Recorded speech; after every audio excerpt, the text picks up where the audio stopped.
The game Girls Corps is where players train girls, with most of the characters being female. The game quickly gained popularity, drawing millions of players with frequent releases of new gacha pulls. Heihachi, the protagonist, is one of its big spenders. Late at night, he sits at his desk. With money already running thin, he scrolls through online comments. His focus stays fixed on the new character Luna. Holding his card tightly, he decides to spend it all on her. When he prepares to purchase the chest, he shouts her name as he pulls the gacha. A chest appears, the glow indicating a guaranteed ultra-rare item inside. His excitement surges as he hopes it finally contains Luna. The chest opens, but instead of Luna, it reveals a scroll titled, "Invitation Letter to Another World." His excitement dies as quickly as it came. He steadies himself and decides to open the remaining chests. Coming back to the invitation, Heihachi clicks to read its details. The description claims it transfers the user to another world. He searches online for information and finds nothing, wondering if it might be a pass to a global server. He presses yes, and in an instant, a bright flash swallows him. When it clears up, Heihachi finds himself barefoot on open, grassy land, staring forward into the vast plain. Sitting down on the grass, he pinches himself. The pain confirms he's not dreaming. He panics briefly, then forces himself to calm down. Heihachi decides his first goal should be finding shelter. This would protect him against any wild animal attack. But, as he soon finds out, those are the least of his worries. A loud cry rings out behind him, making his whole body freeze in terror. As he turns around, he sees a hideous goblin ready to attack him. Shock holds him for only a moment before he bolts in terror, screaming as he runs barefoot across the field. The goblin rages below as he scrambles up to a tree. Unable to climb the tree, the goblin eventually gives up and runs away. Although he managed to escape, Heihachi is left wondering what's going on. The thought of the invitation to another world comes back to him. He fumbles through his clothes for his phone. The home menu will not appear, but he can still access Girls Corps. On checking, he finds something unbelievable. His stats show him at level 1 with no items. Heihachi explodes in a rage, nearly smashing his phone on the ground. But he quickly calms himself, realizing his phone is his only clue and he cannot afford to lose it. His eyes light up as he looks at the screen, showing a guaranteed UR pull for first-time users. He draws and a book materializes in his hands labeled, "The Book of Languages." It's an item that never existed in Girls Corps. The description reads, "A book that can help the user understand the language of this world, but it causes headaches as a side effect." Holding it curiously, he wonders how to use it when suddenly a sharp pain surges through his head. Afterwards, he steadies himself with another thought. If items can materialize, then units might as well. His screen asks if he wishes to summon Norl Fanya. Heihachi presses yes as light bursts from the phone, shaping armor and long hair into a figure forming in front of him. The armored girl Norl appears. She begins to speak but suddenly drops from the tree, crashing to the ground. Heihachi looks down, realizing his mistake too late. Pouting, she calls him a meanie. He apologizes profusely, and lucky for him, she forgives him. Heihachi hesitantly introduces himself as she brushes herself off. Norl tells him to complete his tutorial because things will soon get busy and he must understand them. Suddenly, a group of goblins appear, charging toward them. It seems the goblin from earlier brought some friends. Heihachi panics, but Norl instructs him to open his item tab on the phone and select what he wants from the list. He does so, and armor instantly covers him as Norl declares that the tutorial has started. Leaving Heihachi behind, she charges towards the goblins, cutting through them one after another with ease. She makes sure to leave one goblin for Heihachi as well. The surviving goblin lunges at him, shouting revenge. He panics with no idea what to do. He raises his shield while crying for help, but Norl only stands back and cheers him on. The goblin's strike blows his shield away and lands on his body. However, he feels no pain, leaving both him and the goblin confused. Norl explains that even 10 hits from such a weak monster won't harm him. With a newfound confidence, Heihachi swings his weapon, cutting the monster in half. Norl then announces the tutorial complete and introduces herself properly as Norl Fanya. Heihachi stands stunned, still unable to process what's happening. Frustrated, he pulls her cheeks, making Norl scream in pain.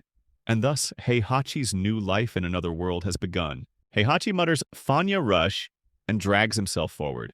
He's barely able to walk under the draining weight of his armor. He soon collapses, unable to walk another step. Seeing his pathetic state, they decide to set up camp for the night near the main road. Heihachi uses an item called camping set, which makes a tent appear out of thin air. Norl stares in awe since this is her first time seeing such a thing. She circles the tent in amazement while Heihachi builds a fire outside. The two of them sit together by the flames. Heihachi calls her name, ready with questions he wants answered. He asks what she knows about their situation. Norl explains that this is a different world from where he originally came from, adding that she was summoned to support him. Heihachi asks how she knows he is not from this world. She explains that summoned units receive fragments of their master's memory. He questions again, asking about the time limit on summons. Norl replies that there are no time limits. However, he does have a cost limit which restricts the number of units he can summon at a time. Since she is already present, his current limit is spent. This is the same system as in the game. His current cost limit is 15. However, as he levels up, the cost limit should increase as well. While he is lost in his train of thought, Norl suddenly calls out his name and suggests another option on his phone. When he looks at the screen, he realizes that she is talking about food. Her excitement suddenly shoots up the roof. Heihachi remarks on her energy, making her admit that she loves food. He then triggers the item, and they both wait to see what will appear. Plates of steaming meals appear on the table, and the description notes that any leftovers will turn to ash. They stare at it in silence and then start to eat together across the table. Norl marvels at the taste while Heihachi sits stunned that food from Gacha could be this good. He smiles faintly as Norl overflows with joy at the unexpected feast. Later, they decide to move toward the city in search of somewhere safe. When night falls, Heihachi sleeps inside the tent. Suddenly, Norl crouches near him and wakes him up. He stirs groggily, asking if it is time to change shifts. While he is still confused and half dreaming, she begins to remove her armor. Unfortunately for him, it turns out to be a dream. He wakes up as Norl calls out to him. She tells him about a sound she heard coming from the forest. Elsewhere, a swarm of goblins and orcs are attacking a caravan. The two men hold their weapons against the press of monsters surrounding them. They struggle to hold their ground as the circle tightens. Heihachi and Norl watch quietly from nearby bushes. Seeing the adventurers losing, they decide to help out. Heihachi assigns Norl the larger ones while deciding to handle the goblins himself. She calls out for the adventurers to stand back as she charges and cuts into an orc, severing its arm. At her current state, Norl can only take on 2 orcs at a time. So, she calls out to Heihachi to hurry with the goblins before they get surrounded. Heihachi steadies himself and rushes forward. The goblins slam him with their weapons, but once again he is unharmed. He uses a crowbar to cut through them with ease. The startled travelers watch in shock as enemies fall one after another. The crowbar turned out to be far stronger than he expected. He exhales and finds the fight anticlimactic. Looking over, he sees Norl already standing over the fallen orcs in victory. She prances over, admitting that the orcs were a lot weaker than she thought, and so she gets another cheek pulling. Morning comes and the caravan hits the road again. The owner thanks them for saving them. Once again, Heihachi struggles along, barely managing to walk. He begs Norl to carry him, but she instead drags him forward. The older man chuckles about his sulking while the younger boy points out their arrival at the city of Brun.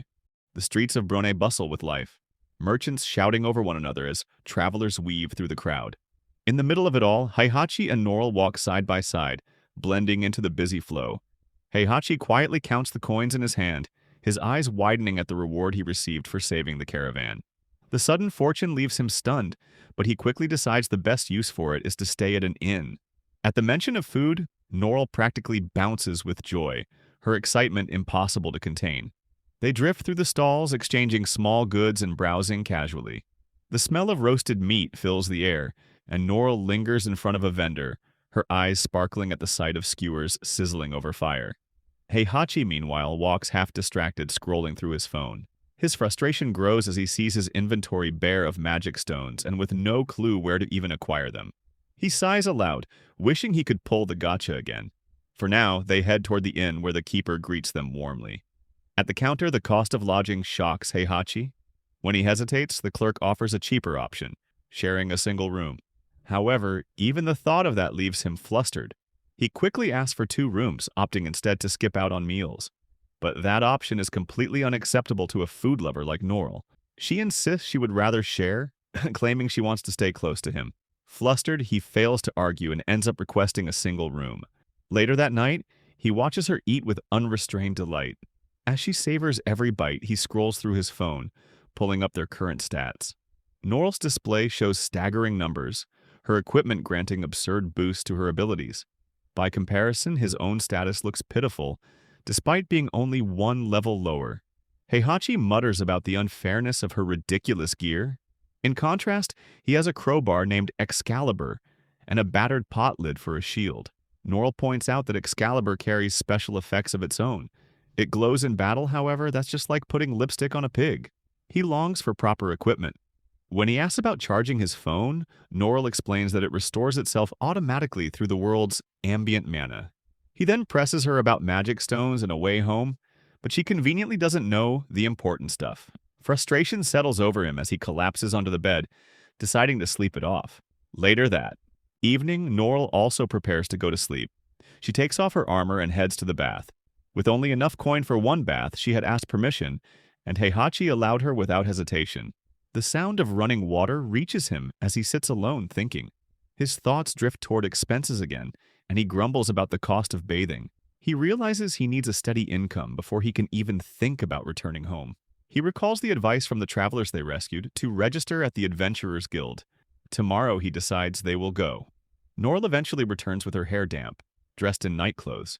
Heihachi sits frozen in place until she suddenly calls his name. She tilts her head, now wearing a simple mask to cover her face. He sighs, remarking on her effort to remain inconspicuous, but she insists it is natural for a maiden. Once again, her playful nature leaves him conflicted between annoyance and amusement. The next morning, they register at the guild, receiving adventurer licenses marked at the lowest rank. Their cards will change in color as they rise in level. By completing hunts for goblins and orcs, they can earn both coin and experience.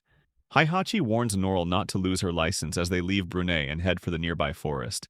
His map marks the area as heavily infested with monsters. Not long into their trek, a goblin spots them. It shrieks, "Human!" before calling more of its kind from the shadows. In moments, they are surrounded.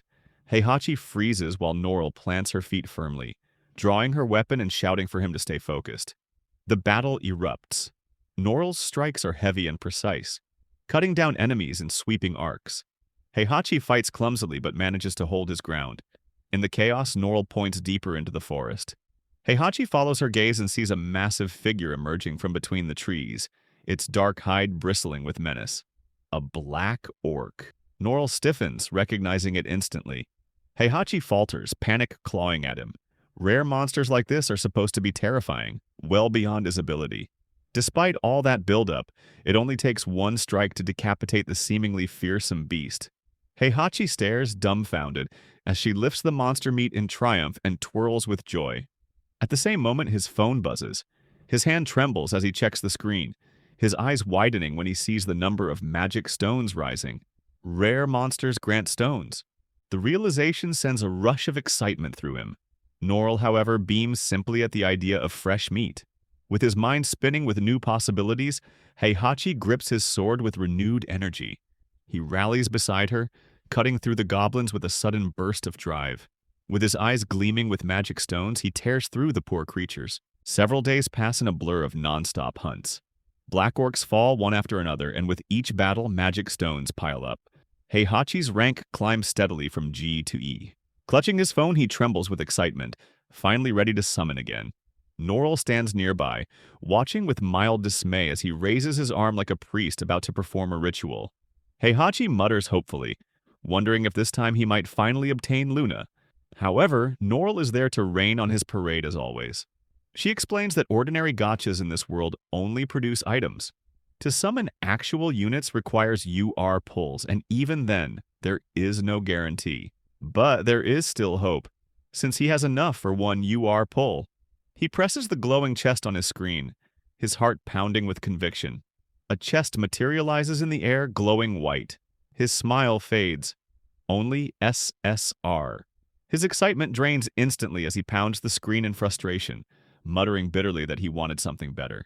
The thought of buying more gacha pulls crosses his mind before reality hits. Money has no meaning in this world.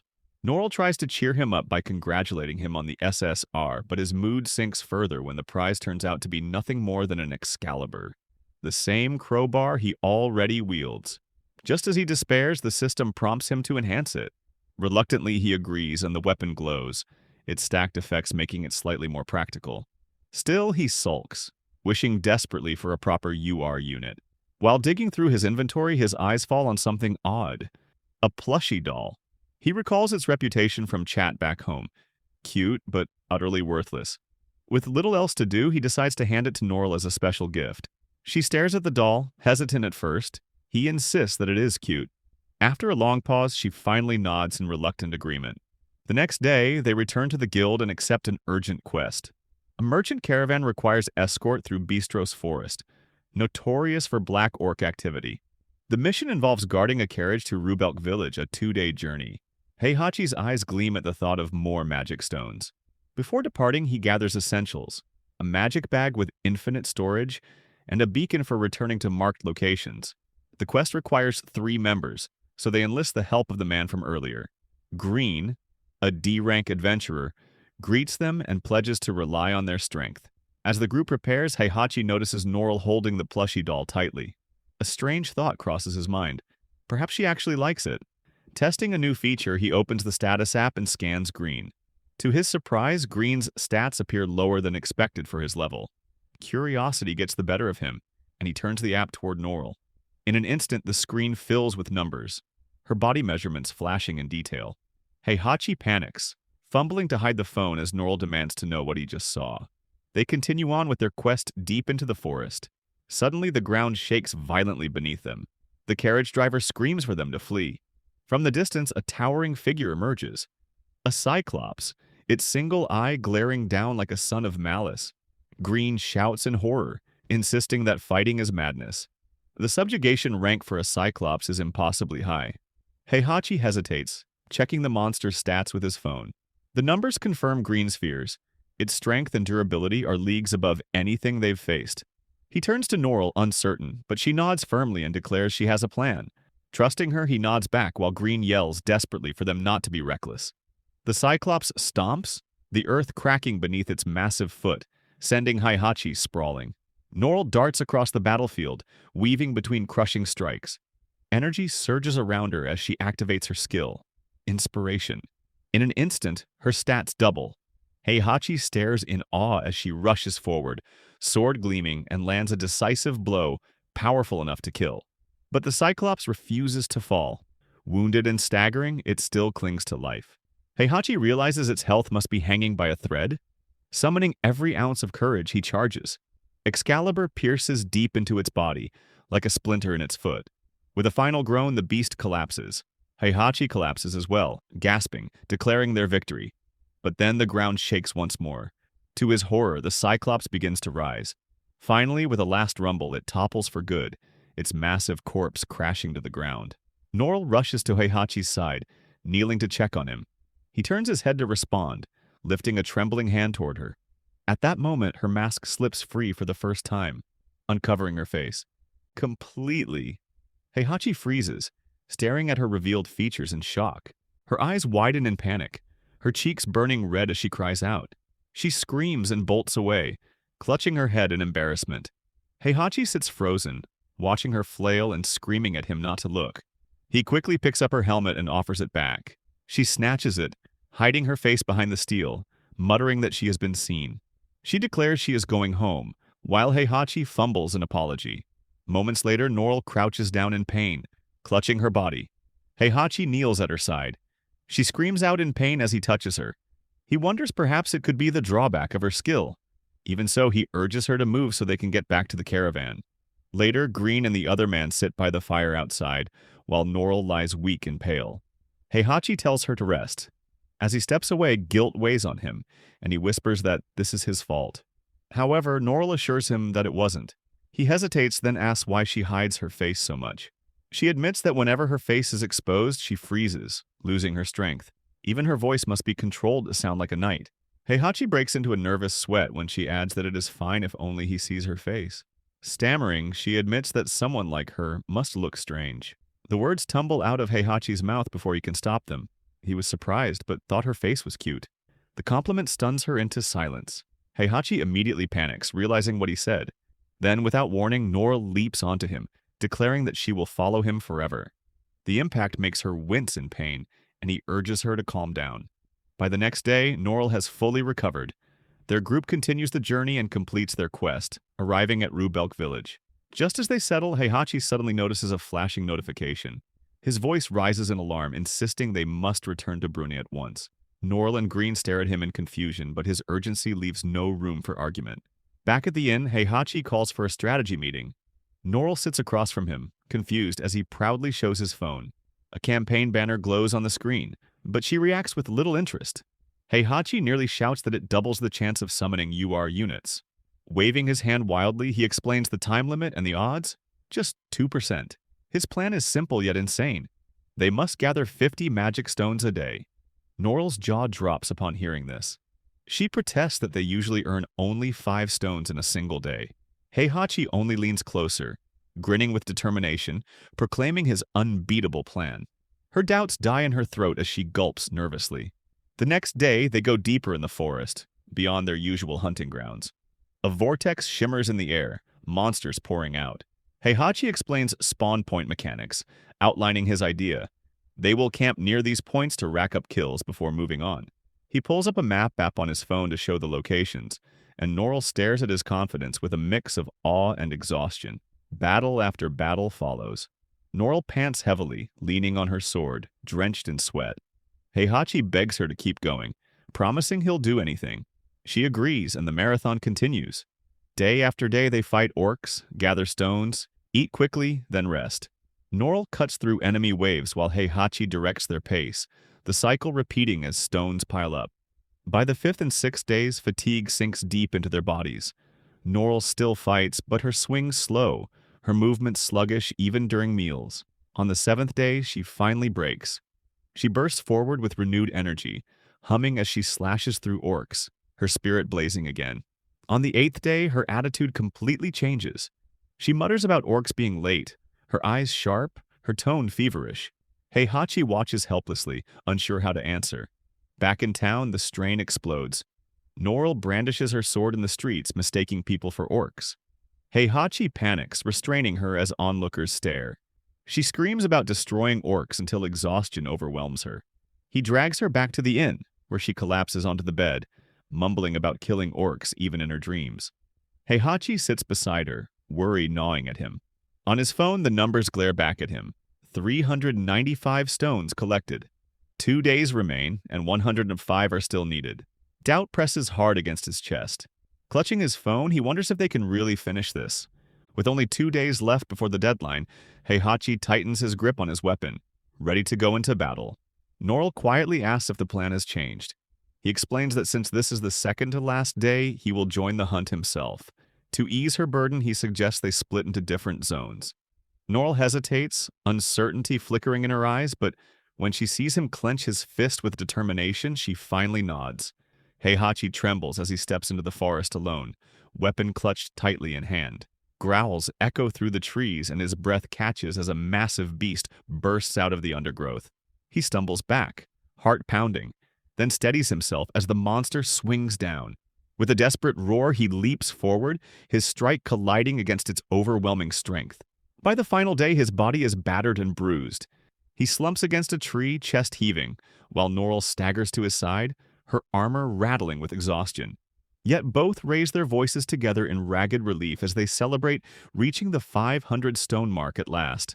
That night, Heihachi lifts his phone high, excitement trembling in his voice as he declares the long-awaited carnival open. Norl sits on the bed with an exasperated sigh at his obsession. He waves her off, saying he cannot wait to see his new unit, and taps the summon button. The first draw flops. Norl blinks in disbelief, but Heihachi reassures her there are still plenty of chances. The second and third attempts gleam with SSR results, igniting fresh hope. He grins, declaring that a UR must be close. But the fourth pull lands only an SR. He clenches his teeth, insisting it is still within expectations. The 5th, 6th, and 7th pulls all return SRS as well. His optimism falters, but he refuses to stop. Norl urges him to take a break, yet he grips the phone tighter, sweat beading on his brow. After another SR, his voice cracks as he finally admits defeat. His determination begins to falter. With only 2 tries left, he mutters a desperate prayer for at least 1 UR and slams his finger down. Another SR flashes across the screen. Rage bursts out of him as he screams that the doubled rates are lies. Norl steps close, smiling gently despite his despair. She tells him she is rooting for him. Her words steady him, reminding him of the 10 days of struggle, her support, and their shared effort. He declares he must pull through for both of them. The final chest bursts open. Cards spill out, but his hope crumbles as yet another worthless result fills the screen. He screams to the heavens, tears streaking his face. Collapsing onto the floor, he begs for his magic stones back. Norl kneels beside him, patting his back and softly promising they will succeed next time. Then she notices a few leftover stones. Tilting her head, she asks if she may try. Heihachi, broken and hollow, nods. He hands her the phone. Norl takes it eagerly, her eyes alight. Heihachi sits in silence, reflecting on the past days. He remembers the joy of smaller victories, the laughter they shared, and realizes how blinded he became chasing only magic stones. Suddenly, Norl gasps. Her voice rises in disbelief as she shouts that a UR has appeared. She holds the screen high. Heihachi spins around, eyes wide in shock, and snatches the phone. The image of a new girl beams from the display. Overcome with relief, he bursts into tears and clings to Norl. On the screen shines the name of the UR unit, Estelle. Later that day, Heihachi stands in the middle of the forest, wondering what to do. His thumb hovers over the summon button. He scrolls through Estelle's profile, reading her strength and stats, wondering about the personality behind them. Norl urges him on with quiet encouragement. Finally, he presses the screen. Light bursts outward, a summoning circle spreading beneath them. Heihachi mutters a quiet apology for everything as Norl watches at his side. From the glow, a figure emerges, staff in hand, Estelle calm and composed. She steps forward, eyes locking onto Heihachi. Her first words make his heart skip. She asks if he is the one who summoned her. He stammers out his name in reply while Norl stiffly introduces herself. He flinches again when Estelle skips her own introduction, claiming he already knows. Bewildered, he shrugs and asks if she will join them. Estelle tilts her head, lips curling into a smirk, and asks what benefits there are in following him. Heihachi freezes. Determined not to falter, he blurts out a request for her help in monster hunting. She laughs lightly, confessing she was only joking. Then, with a playful smile, she declares he seems interesting and agrees to join. Thus, a second companion has joined the party. The Gacha campaign announcement still lingers in Heihachi's mind as he and Norl return from the long hunt. At the end, the receptionist greets them. Heihachi clears his throat and introduces Estelle as their newest party member. Calm and composed, staff in hand, she steps forward with a gentle smile. Their second UR character, a magician now joining his party. At reception, Estelle casually remarks that she is fine sharing the same room. Heihachi nearly chokes, flustered, and insists on separate rooms. Norl sides with Estelle, pointing out that it would be unfair if he gets one alone. With a sly tilt of her head, Estelle requests a 3-person room instead. Heihachi's imagination runs wild with embarrassment as his face turns red. Leaning close, Estelle asks if the idea bothers him. Her teasing glance makes him stammer that he has no objections. Smirking, she warns that he will regret worrying about summoning her, then walks off with Norl, leaving him speechless in the hall. Later that evening, Estelle sits behind Norl, humming softly as she plays with her hair. She ties it into uneven pigtails while Norl protests in embarrassment. Estelle suggests removing the mask as well, but Norl quickly refuses. Heihachi watches from the side, oddly relieved, then pulls out his phone to check Estelle's stats. Her profile shows strong magic power, but noticeably low defense. He muses aloud that his earlier worries may have been misplaced. The scan continues. Her UR equipment, enchanted robes, and staff offer massive boosts. Then, without warning, her body measurements flash on screen. Heihachi freezes in place, eyes wide. Estelle notices instantly. She rises, steps toward him, and demands to know what he is looking at. Panicked, Heihachi shoves the phone behind his back, stammering about checking her equipment only. Estelle narrows her eyes, leaning close until his forehead drips with sweat. Then, just as suddenly, she backs away, her expression smooth as if nothing happened, leaving him dizzy with relief and confusion. Before he can recover, she throws her arms around him, pressing her face against his chest. Heihachi yelps in shock as she teases him with compliments about his build, her hands wandering in ways that make him panic. She leans in close, whispering if he has any complaints. Norl steps forward with a smirk, joining in the teasing, saying it's payback for when he failed to support her earlier. Sandwiched between them, Heihachi flails helplessly, begging for mercy. The next morning, he trudges through town with dark circles under his eyes. Estelle calls out cheerfully while he mutters about losing sleep after the chaos of last night. Shaking off his weariness, he decides their first stop should be the Adventurers Guild to register Estelle. Inside, chatter fills the hall. Curious stares follow as they approach the counter. Heihachi requests Estelle's registration, and the receptionist freezes for a moment before hurrying to fetch the forms. Norl tilts her head asking why, and the receptionist admits it is her first time meeting a magician. Most magicians, she explains, are drafted straight into the Royal Army's casting division. Heihachi blinks in surprise. Magicians are not only rare but also highly ranked, making Estelle's presence draw even more attention. As Estelle fills out the paperwork, whispers ripple through the hall. The receptionist hands her a new nameplate, its color marking her starting G rank. She inspects it with curiosity while Heihachi proudly displays his E rank for comparison. Estelle frowns and asks to be bumped up immediately. The receptionist apologizes, saying it isn't possible. Estelle pouts, and the adventurers nearby glare daggers at Heihachi, muttering that he must have offended her. Flustered, he scrambles to fix the mood as the murmurs grow louder, with some insisting he take responsibility. Finally, he declares that he will help Estelle level up. Estelle beams with determination, her eyes sparkling as she announces she will blow everything up on her way to E rank. Her cheerful conviction makes Heihachi uneasy, while Norl notes just how serious she looks. They remind her she must reach F rank first before advancing to E. Later, Heihachi appears in new equipment, flashy armor and a pair of sleek glasses from Gacha Rewards. Though self-conscious about his look, he insists that stats matter most. Both Norl and Estelle glance at him, commenting that he feels different now, especially with the glasses. Through them, Heihachi can see their detailed stats. He tests them, scanning Norl and Estelle. Estelle quickly notices his gaze and narrows her eyes suspiciously, but he laughs it off awkwardly. Norl interrupts by asking about magic. Curious, and Heihachi too wants to see Estelle's true strength. Before long, a horde of orcs and goblins charges toward them. Estelle steps forward calmly, her staff glowing faintly. With a confident smile, she promises to demonstrate. Here I am, know it's been a while. I was in denial about my love.